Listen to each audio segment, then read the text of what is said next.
ఆయన జంతర్ మంత్రులు అన్ని మాట్లాడుతూ ఉంటే నేను ఈ రోజున ప్రధానమంత్రి గారికి ఒకటే ఇస్తున్నాను, మిమ్మల్ని కొట్టే నాయకుడు లేడు ఈ భారతదేశంలో. రాబోడు. కానీ మీరు పడ్డ శ్రమ, మీరు పడ్డ కష్టం ఎవరు తీసుకోలేరు. ఎన్ని బాధలు పడ్డా, ఎన్ని దెబ్బలు తిన్నా ఈరోజు మనం గర్వంగా చెప్పుకుంటున్నాం. మన ఉత్తరాంధ్రకి ఎయిర్పోర్ట్లు వచ్చినాయి, ఇన్ని లక్షల పెట్టుబడులు వచ్చింది ఆంధ్రప్రదేశ్కి. కానీ ఇవన్నీ తట్టుకొని చెయ్యాలి అంటే 144 కోట్ల తాలూకు ప్రజల ఆకాంక్షల్ని ఎంతోమంది వెనక్కి లాగుతున్నా, ఒకళ్ళు ముందుకు తీసుకెళ్లాలంటే ఎంతమంది తిడుతున్నా, విమర్శిస్తున్నా తీసుకెళ్తున్నారంటే ఒకే ఒక నాయకుడు ప్రధానమంత్రి శ్రీ నరేంద్ర మోదీ గారు. నేను ఎందుకు తపన పడ్డాను, నేను అలయన్స్ కోసం ఎందుకు తపన పడ్డాను, మీ నాయకత్వం మాకు కావాలి ఎందుకు తపన పడ్డానంటే, ఈరోజు ఎయిర్పోర్ట్ ఆపేశారు. ఒక చిన్నపాటి ఎర్ర బస్సు కూడా రాని చోట ఎయిర్పోర్ట్ అవసరం లేదన్న వ్యక్తులకి సమాధానం ఇదే. ఇన్ని వేల మందికి ఇన్ని వేల కోట్ల పెట్టుబడి వచ్చింది అంటే ఆశీస్సులు కావాలంటే, దేశం కోసం నిలబడే నాయకుడికి మన అండగా ఉంటే ఏం జరుగుద్ది అంటానికే ఈ భోగాపురం ఎయిర్పోర్ట్ ఈరోజు ప్రారంభోత్సవం నిలువెత్తు నిదర్శనం. ముఖ్యంగా 25 సంవత్సరాలు లోబడి ఉన్న పిల్లలున్న ప్రతి ఒక్కరికి కూడా నేను ఈ సందర్భంగా తెలియజేస్తున్నాను, పిల్లల్ని సరైన దారిలో పెట్టడం, సరైన సంస్కారాలు నేర్పించడం చాలా చాలా అవసరం. ఈరోజు పొద్దున్నే ప్రధానమంత్రి గారి స్టేట్మెంట్ చూశాను. ఆయన తిట్టిన, ఎన్ని దూషించారో వారిని కూడా పెద్ద మనసుతోటి క్షమించారు ఆయన. అలాంటి ప్రధానమంత్రి గారికి మీ పాదాలకు నేను నమస్కారం తెలియజేస్తున్నాను. నిజంగా మీ ఉన్నతి, మీ ఔన్నత్యం ఈరోజు చాలా చాలా స్ఫూర్తిదాయకం. భారతదేశం మీ అందరికీ కూడా, ప్రజలందరికీ కూడా, ఆంధ్రప్రదేశ్ ప్రజలందరికీ కూడా, దేశ ప్రజలందరికీ కూడా ఒక నాయకుడి కష్టాన్ని మనం వెంటనే గుర్తించలేం. ఆయన ఎంత తపన పడుతున్నారు. ఒక కుటుంబాన్ని నడపడం ఎంత కష్టపడుతున్నాం. 140 కోట్ల మంది ప్రజలు నడపడం ఎంత ఆషామాషి వ్యవహారం కాదు. ముందుకు తీసుకెళ్లే నాయకుడికి తెలుస్తుంది. అలాంటి వ్యక్తికి మనం ఏమి ఇవ్వగలం. దేశాన్ని నడిపించడం అంటే రామకార్యం లాంటిది. హనుమంతుడు లంకకు లంఘించినప్పుడు అనేక అవాంతరాలు వచ్చినాయి, అనేక అడ్డంకులు వచ్చినాయి. రామకార్యం చాలా గొప్పది. అలాగే ఈరోజు ప్రధానమంత్రి గారు దేశాన్ని ముందుకు నడిపించేది బృహత్కార్యం, చాలా మహాకార్యం అది. అలాంటి వ్యక్తికి మనం ఇవ్వగలిగేది, హనుమంతుడికి మనం ఏమి ఇవ్వగలం? నువ్వెంత గొప్పగా లంఘించావు, ఎంత కష్టపడ్డావు. ఏ దేవతకైనా ఇవ్వాల్సిన స్తుతే. వాళ్ళు మన నుంచి ఏమి కోరుకోరు. ఒక తల్లిదండ్రులకి మనం ఏం కోరుకోరు, అమ్మ నువ్వు మా కోసం కష్టపడ్డావు, నాన్న నువ్వు మా కోసం కష్టపడ్డావు అని.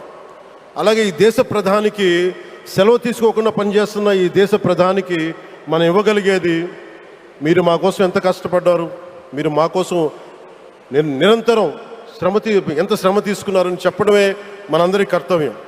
అలాంటి గౌరవ ప్రధానమంత్రి గారికి మనస్ఫూర్తిగా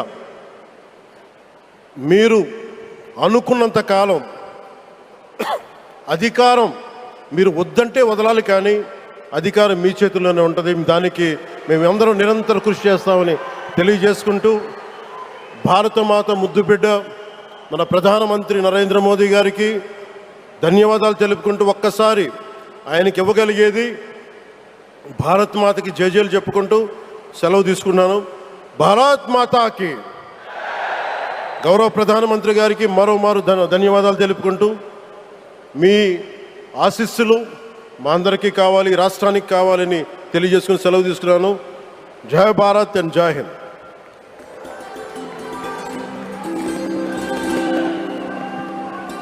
thank you sir, thank you very much. దూరదృష్టి, మౌలిక వసతుల అభివృద్ధి, పెట్టుబడుల ఆకర్షణ, ఈ 3 అంశాల చుట్టూనే వారి దృక్పథం దృఢంగా సాగుతోంది. ఆంధ్రప్రదేశ్ను దేశంలోనే అత్యంత వేగంగా అభివృద్ధి చెందుతున్న రాష్ట్రంగా తీర్చిదిద్దాలి అన్నది వారి లక్ష్యం. విమానాశ్రయాలు, పోర్టులు, పారిశ్రామిక corridors, IT hubs, logistics networks, వీటి అభివృద్ధి వారి ప్రాధాన్యత వహిస్తారు. గౌరవనీయులు ఆంధ్రప్రదేశ్ రాష్ట్ర ముఖ్యమంత్రి వర్యులు శ్రీ నారా చంద్రబాబు నాయుడు గారి అమూల్య సందేశం.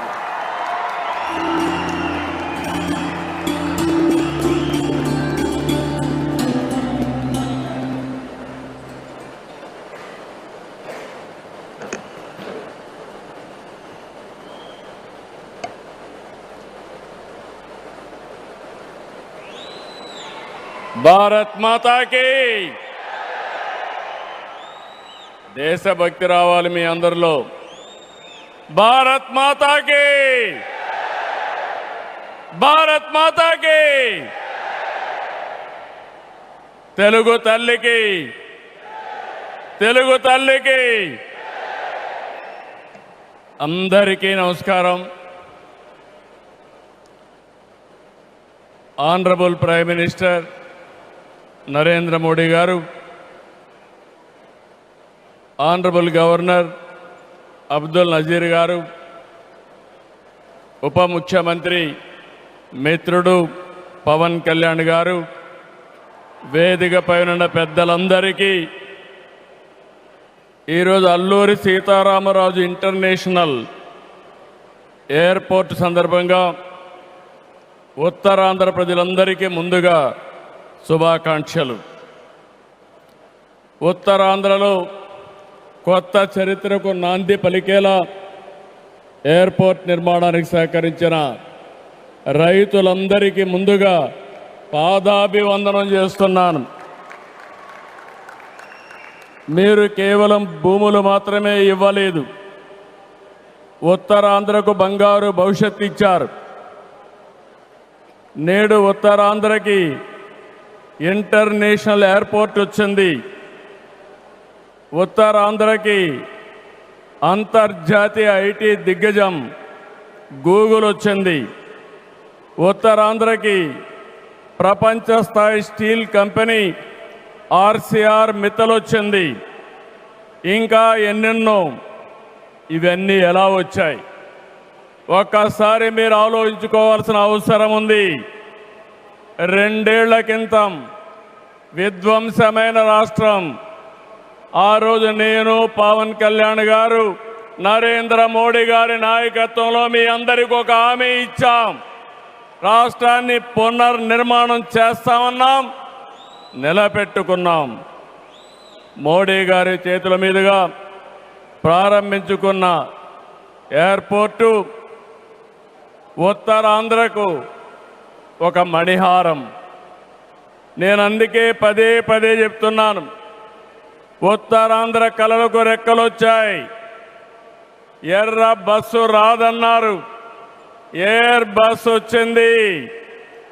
అవహేళన చేసిన వాళ్ళు అడ్రస్ లేకుండా పోయే పరిస్థితికి వచ్చారు. ఆ రోజు ఎన్నో ఈ ప్రాంత ఆశలని, ఆకాంక్షల్ని తక్కువ చేశారు, అడ్డుపడ్డారు. అన్ని అధిగమించాం.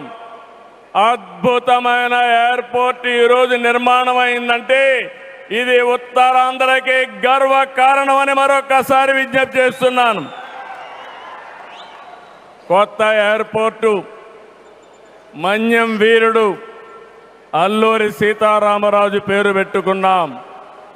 పేరు తలుచుకుంటేనే గుండె ఉప్పొంగుతుంది. గిరిజనులతో కలిసి ఆయన చేసిన స్వాతంత్ర పోరాటం దేశం ఎప్పటికీ మరిచిపోదు. ఉత్తరాంధ్ర శక్తికి నిదర్శనం ఈ ఎయిర్పోర్టు.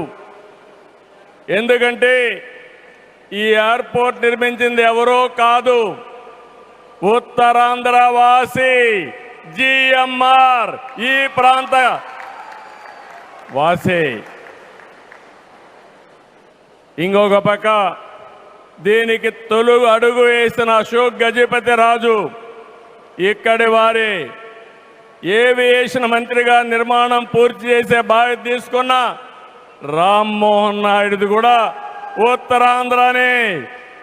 ఇది ఉత్తరాంధ్ర సత్తా అని మరొక్కసారి మీ అందరికీ విజ్ఞప్తి చేస్తున్నాను. ఈరోజు ఉత్తరాంధ్ర దశ దిశ మార్చి కీలక ప్రాజెక్టు ప్రారంభానికి వచ్చిన మోడీ గారికి మనస్ఫూర్తిగా ధన్యవాదాలు. ఈరోజు మనందరం గుర్తుపెట్టుకోవాలి, వెంటిలేటర్ పైనున్న ఆంధ్రప్రదేశ్కి ఆక్సిజన్ ఇచ్చి ఈరోజు నిలబెట్టిన వ్యక్తి నరేంద్ర మోడీ గారు. నేను మిమ్మల్ని అడుగుతున్నా, ఆంధ్రుల సెంటిమెంట్, విశాఖ ఉక్కు నిలబెట్టింది ఎవరని గట్టిగా మీరు చెప్పాల్సిన బాధ్యత మీ పైన ఉంది. ఎవరు? ఎవరు? విశాఖ రైల్వే జోన్ మంజూరు చేసి విభజన హామీని నెరవేర్చింది ఎవరు? పోలవరానికి సాయం చేసి గాడిన పెట్టింది ఎవరు? రాజధానికి నిధులిచ్చి పనులు పునఃప్రారంభించిన వ్యక్తి ఎవరు? 2027 భోగాపురంలో చెప్తున్నాను, పోలవరాన్ని పూర్తి చేసి మన ప్రధాని చేతుల మీద జాతికి అంకితం చేస్తామని హామీ ఇస్తున్నాం. 2028 అమరావతి మొదటి దశ పనులన్నీ పూర్తి చేసి మన ప్రధానమంత్రి నరేంద్ర మోడీ గారి చేతుల మీదుగా ప్రారంభిస్తామని మీ అందరికీ హామీ ఇస్తున్నాను. దీనికి మనందరం థ్యాంక్స్ చెప్పాలనా లేదా అని అడుగుతున్నా. చెప్పాలనా లేదా అని అడుగుతున్నా. థ్యాంక్ యూ, థ్యాంక్ యూ, ధన్యవాదాలు, ధన్యవాదాలు. ఏఎస్ఆర్ ఎయిర్పోర్టు 2703 ఎకరాలు, 5641 కోట్ల రూపాయలు అద్భుతంగా వచ్చింది. ఎయిర్పోర్టుని ఫ్లయింగ్ ఫిష్ ఆకారంలో నిర్మించారు. మన తీర ప్రాంతాన్ని ఇది గుర్తు చేస్తుంది. అటు సముద్రం, ఇటు పచ్చని కొండల మధ్య విమాన ప్రయాణమే కొత్త అనుభూతిని తీసుకొస్తుంది. నేను చాలా విమానాశ్రయాలు చూశాను, కానీ భోగాపురం ఒక ప్రత్యేకమైన ఎయిర్పోర్ట్ అని మరొకసారి మీకు విజ్ఞప్తి చేస్తున్నా. ఎయిర్పోర్ట్లో అడుగడుగున తెలుగు కళలు, సంస్కృతి కనిపిస్తున్నాయి. తెలుగు ముగ్గులు, ఏటి కొప్పాక బొమ్మలు, కూచిపూడి నృత్యం, తోలు బొమ్మలాట, బొబ్బలి వీణ, నాదస్వరం, లేపాక్ష నంది వంటివి ప్రతిబింబించేలాగా తీర్చిదిద్దారు. విశాఖ నుంచి భోగాపురాన్ని నిర్మించే బీచ్ కారిడారు ప్రకృతి అందాలతో మరింత ఆకర్షణ తెస్తుంది. గ్లోబల్ ఏరోస్పేస్ ఏవియేషన్ హబ్కి GMR Manasa aviation university, ASIP semiconductor ప్రాజెక్టుకి శంకుస్థాపన చేసుకున్నాం. జిఎంఆర్ విఎఫ్ స్కిల్ డెవలప్మెంట్ సెంటర్కి ప్రారంభించుకున్నాం. శంషాబాద్ ఎయిర్పోర్టుతో తెలంగాణ దశ దిశ మారింది. భోగాపురం ఎయిర్పోర్టుతో ఉత్తరాంధ్ర దశ దిశ మారుతుంది. 2015లో ఆనాడు ప్రధానమంత్రిగా ఉన్న నరేంద్ర మోడీ గారి నాయకత్వంలో ప్రకటన చేశాం. 19లో అనుమతులు తెచ్చి శంకుస్థాపన చేశాం. భోగాపురానికి నాడు కొబ్బరికాయ కొట్టింది మనమే, నేడు గుమ్మడికాయ కట్టింది మనమే. గుర్తుపెట్టుకోమని కోరుతున్నాను. ఈ 2 ఏళ్లలో ప్రధానమంత్రి గారి సహకారంతో ఉత్తరాంధ్రలో 189 ప్రాజెక్టులకు సంబంధించి 6,13,00,000 పెట్టుబడులు. ఇవి పూర్తయితే 5,57,000 మందికి ఉద్యోగాలు వస్తాయని మీ అందరికీ విజ్ఞప్తి చేస్తున్నా. ఉత్తరాంధ్రలో వచ్చే 3 ఏళ్లలో 2,784 కోట్లతో 8 ప్రధాన సాగునీటి ప్రాజెక్టులు పూర్తి చేస్తాం. ఇది కాకుండా 65 సంవత్సరాలుగా పెండింగ్ ఉన్న నేరేడు బ్యారేజీని కేంద్రం క్లియర్ చేశారు. దశాబ్దాల కలని నిజం చేస్తాం. ఈ నెల 14వ తేదీన గోదావరి నీటిని ఉత్తరాంధ్రకి ముఖ్యంగా అనకాపల్లికి తీసుకొచ్చే బాధ్యత ఎన్డీఏ ప్రభుత్వం తీసుకుంటాం. గోదావరి పోల వంశధారిని అనుసంధానం చేసే బాధ్యత తీసుకుంటాం. ఉత్తరాంధ్రలో టూరిజం, ఫార్మా, నేషనల్ హైవేలు, పోర్ట్లు, ఎయిర్పోర్ట్లు, railway connectivity, rare earth minerals, ప్రసిద్ధ పుణ్యక్షేత్రాలు, అరకు, పాడేరు, సుందర ప్రాంతాలు లేనిదంటూ లేదు.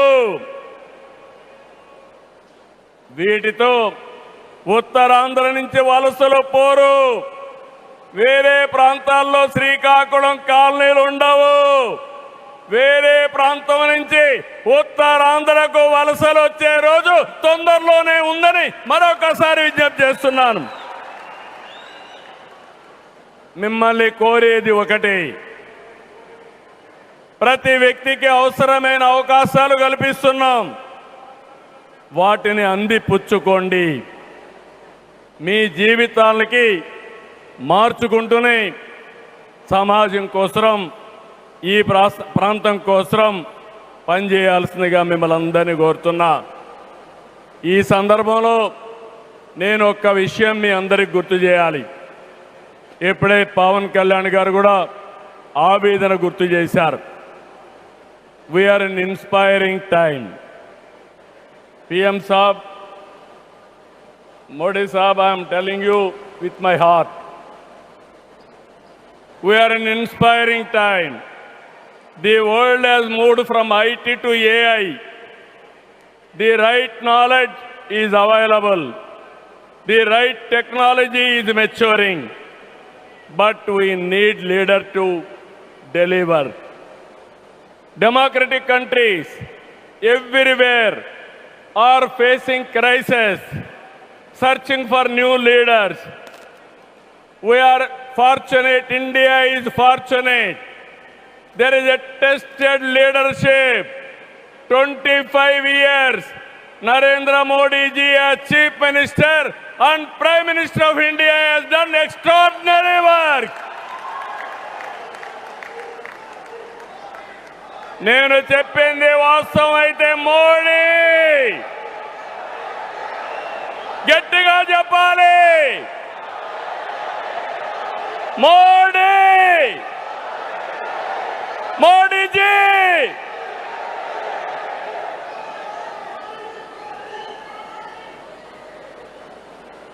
is the only one leader in the democratic world with the knowledge, the technology and the ability to carry 144 crore people and make this nation forward.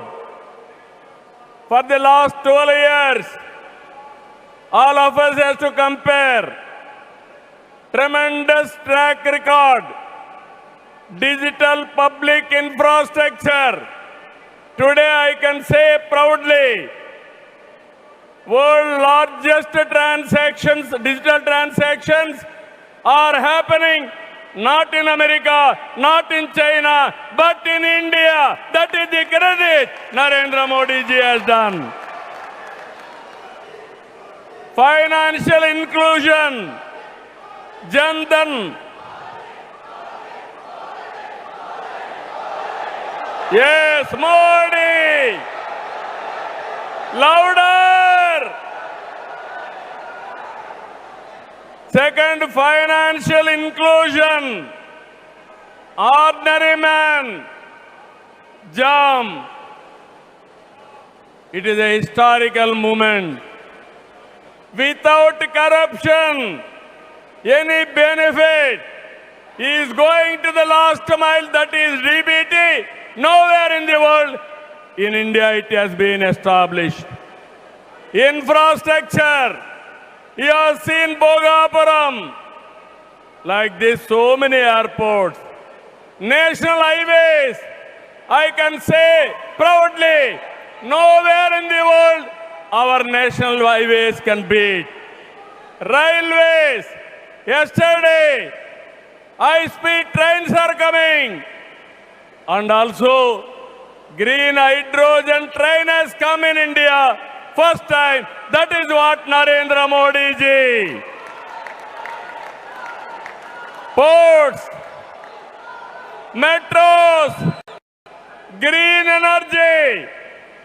Nobody dreamt 500 gigawatts of green energy. Surya Ghar. And also, he promoted green energy like anything. GST is a breakthrough reform. Welfare, every poor person house, Ayushman Bharat, LPG, JJM, through JJM, every home he wanted to give tap water. GDP, wealth creation, from 11th place, he brought it to 4th place. That is the pride. National defense and also security.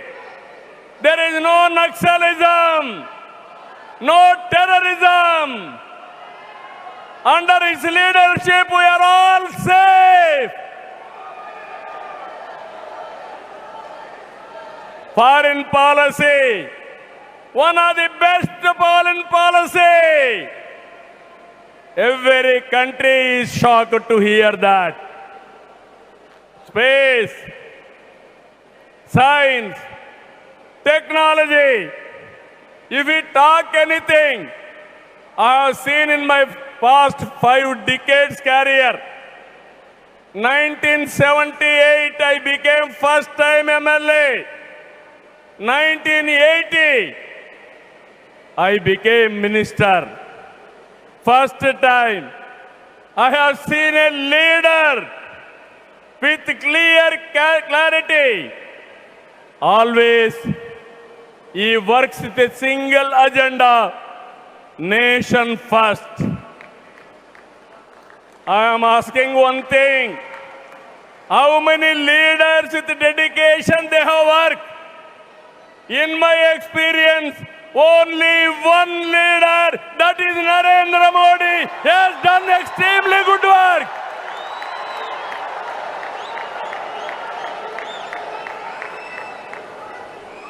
He is having a clarity. Vikasit Bharat 2047. There are external factors. Somewhere, in India, there is a problem of LPG. This year, environmental imbalance, rainfall deficiency. With all these things, he is able to manage very effectively with less suffering.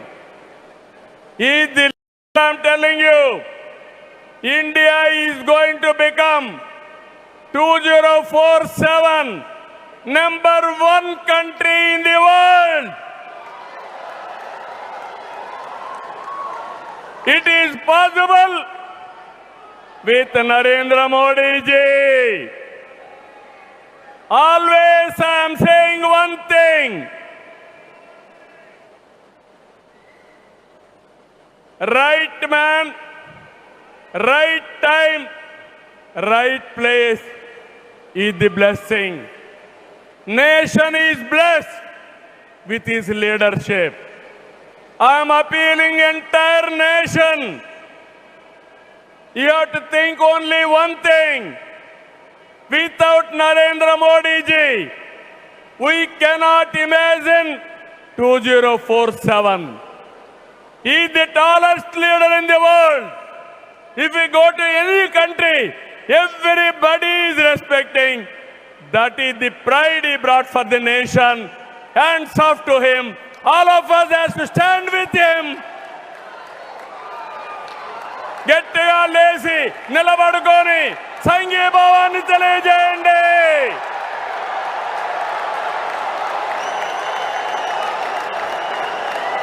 గట్టిగా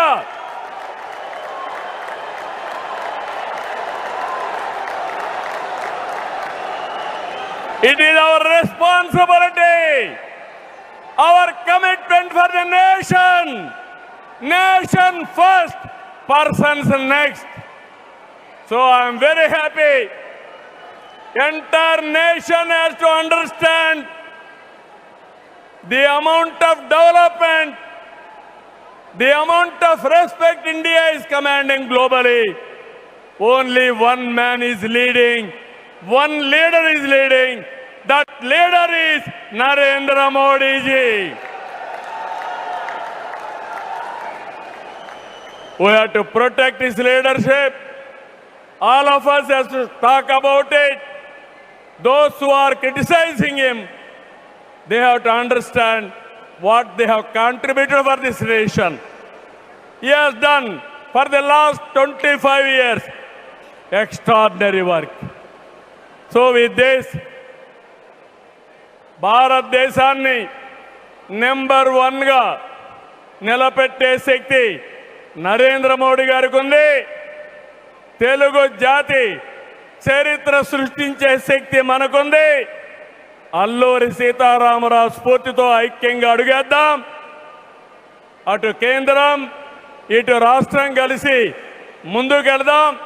తెలుగు జాతిని number 1గా చేసుకోవాలని మరొక్కసారి మీ అందరికీ విజ్ఞప్తి చేస్తూ, ఉత్తరాంధ్ర మళ్ళీ చెప్తున్నా, ఇంక మీరు పేద అరుపులు అరవడానికి లేదు. ఉత్తరాంధ్ర ఉత్తమ ఆంధ్ర, నెంబర్ 1 ఆంధ్ర, నెంబర్ 1 ప్రపంచంలో దేశం రావాలి. విత్ దిస్ మరొకసారి మీ ఉత్సాహం చూశాను, మీ కమిట్మెంట్ చూశాను. ఇక్కడ ఎంతమంది ఉన్నారో ఎంతమంది బయటనున్నారు. ఈరోజే మన గిరిజన పిల్లలు దింసా డాన్స్ చేసి గిన్నీస్ రికార్డు తెప్పించారు, వరల్డ్ బుక్ ఆఫ్ రికార్డ్స్ తెప్పించారు. వాళ్ళందరినీ అభినందిస్తూ మనస్ఫూర్తిగా ఈ కార్యక్రమాన్ని జయప్రదం చేసిన మిమ్మల్ని అందరినీ అభినందిస్తూ ధన్యవాదాలు తెలియజేసుకుంటూ సెలవు తీసుకుంటున్నాను. జై భారత్, జై తెలుగు తల్లి, జై హింద్.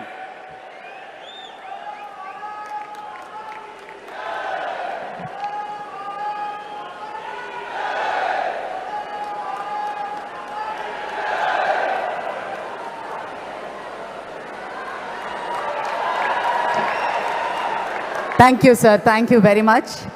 మరి ఎంతగానో ఎదురు చూస్తున్నటువంటి ఆ మధుర